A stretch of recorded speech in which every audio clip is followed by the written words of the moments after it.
ቤተሰብ እንዴት አደራችሁ? እኔ እግዚአብሔር ይመስገን በጣም ደህና ነኝ። እናንተስ እንዴት ናችሁ? አዳር እንዴት ነበር? ኧረ እኔ ምላችሁ ማለት ነው ሰሞኑን አጀንዳ ጠፋ አይደል? ማለት ሊያጨቃጭቀን የሚችል ሊያጣላን የሚችል ነገር ጠፋና ያው ብዙ አጀንዳ ለመፍጠር ምናምን እየተሯሯጣችሁ ያላችሁ ልጆች አላችሁ። ቢፈጠር እንደ እውነቱ ደስ ይለኛል። እኔም ሰው አይደለው የሆነ እርግብ ሲል በዚህ በዛ ምናምን ነገር ደስ ይላል እና እንደሱ ነገር ሊፈጠር እንጸልይ። እንደ ጋይ ስንጸልይ ወይኔ ጉዴ ፈላ ዛሬ። ለማንኛውም ጨረቃዎች የትናንት ቲክታክ ላይ ራሱ ለቀው አላየሁትም ነበረ። ምሽት ላይ ነው ያየሁት፣ በጣም መሽቶ ምናምን ማለት ነው። እና ደስታዬ ነሽ ለእኔ በሚል ሙዚቃ ነው የዘፈኑት። እንግዲህ ቅምጥ ላይ ስልኳን እየነካካች እንደዚህ፣ ብሩኬ ደግሞ እንደዚህ ለጥ ብሎ እንደምታዩት የባልና ሚስቶች ወጉን እየተጫወቱ ነው ማለት ነው። እና የእኔ ወዶች አይለያችሁ። ያው የትናንቱ ቪዲዮ ካያችሁ በኋላ ብዙዎቻችሁ ደስተኛ ናችሁ፣ ብዙዎቻችሁ ደግሞ የግል ሀሳባችሁን እየሰጣችሁ ነው። ሀሳብ አስተያየት አትስጡ አይባልም፣ መብታችሁ ነው። የሰው ልጅ ከመተቸት ማለት ከደባሪ ቃላቶች ውጭ ማለት ነው። አንዳንድ ልጆች ደግሞ ሴት ልጁ ናችሁ ደባሪ ቃል እየተጠቀማችሁ ያላችሁ እንዴት ነው? አንዳንዴ ዝምታ ወርቅ ነው። በነገራችሁ ላይ ዝም ማለት እንዴት አባቱ ደስ እንደሚል እመቤቴን። አንዳንድ ነገሮች መናገር ፈልጋችሁ ዝም ብላችሁ የምታሳልፉት፣ ግን አንዳንድ ልጆች ዝም ብላችሁ በሆኑ ባልሆነው መሳደብ የምትፈልጉ ልጆች ያላችሁ ምን ሆናችሁ ነው? ማለት ምንድን ነው? አፋችሁን ይበላችኋል ነው? ደስ እኮ አይልም።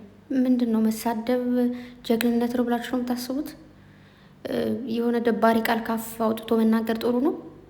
ያስጠላል። እግዚአብሔርን ደስ ነው የማይለው በጣም አይደለም። ራሳችሁ ያን ቃል ተጠቀሙ፣ ሰው ሲጠቀሙ መስማት ራሱ እንዴት እንደሚዘገነን እንዴት እንደሚሰቅ ምንድን ነው በዚህ ልክ። እና ያው ትናንት እንግዲህ አይታችኋል፣ እንዳያችሁት ነው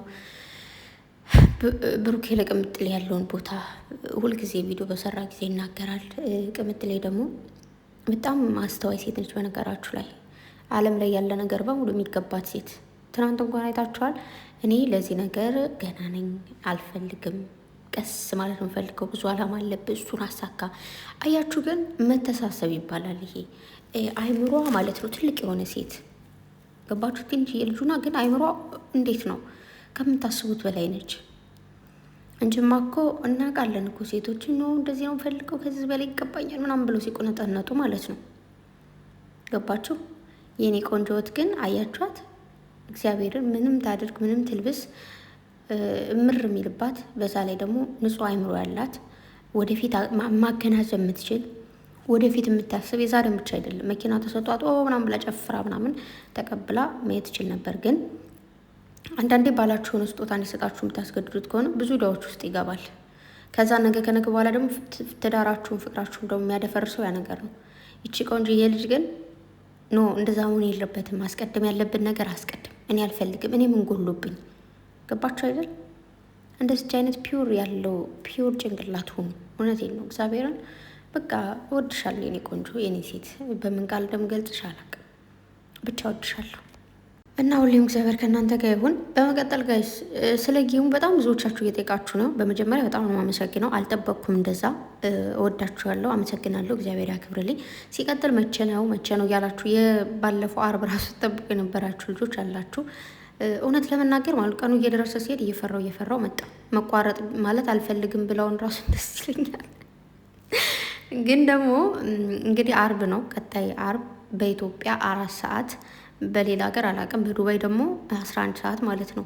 ያው ከ10 ሰዓት ጀምሬ ላይ ይገባሉ። ላይ እናንተ የምታስተናግዱት እኔ ታውቃላችሁ። ሴትዮ ዋጋ ያለን ነገር እንትን ስለሆነ ምናልባት ያ ታይሙ ሲደርስ ራሱ መጥቼ ቁጭ እላለሁ ማለት ነው። ቁጭ እላለሁ ስላችሁ ያው በሚዩት በሳይለንት ያለ ምንም ማለት ነው። እና ያኔ ራሱ ዙረት ነው መሆነው። ግን ምንድን ነው በቃ እና ጋይስ ደረሰ ማለት ነው። እየደረሰ ሲመጣ ትፈራላችሁ። መጀመሪያ ላይ ምንም አልመሰለኝም። ያው ልጅቷ መጫወት ፈልጋ ማለት እሷ ኦልሬዲ የሚሰጡኝ ሰዎች ስላሉ ብላኝ ስለሆነ የምትጫወተው ገባለው ጀስት ብዬ ነበር ያሰብኩትና አሁን ደግሞ ማለት ነው ቢሆን ያስፈራል። እንዲህ ምን አገባኝ? ለምንድን ነው ፈራው? የምሬ ነው እግዚአብሔርን ፈርቻለሁ። ብቻ ለማንኛውም አርብ ነው የፊታችን አርብ፣ ሁላችሁ ተገኙ። ያልተገኘ ማለት ነው እንገናኛለን ወደፊት። ለማንኛውም ወዳችኋለሁ፣ እንዳትቀሩ። ወይኔ ግን እንዴት ነው አሁን አስባችሁታል? እሺ በቃ ይሁን። ለማንኛውም ጋይስ አትቅሩ ለማለት ያክል ነው። ጨረቃዎች እግዚአብሔር ከክፉ ነገር ይጠብቃችሁ። ቤተሰብ አትጨነቁ፣ አትጣሉ፣ እርስ በርስ ፍቅርን ዝሩ፣ ጸብን አትስሩ እና የሆነ አጀንዳ ቢፈጠሩ ደግሞ ጥሩ ነው። እንደ ሀሳብ እርስ በርስ እንትን ከምትሉ ብዬ ነው እና ለማንኛውም መልካም ቀን ይሆንላችሁ። ወዳችኋለሁ ባይ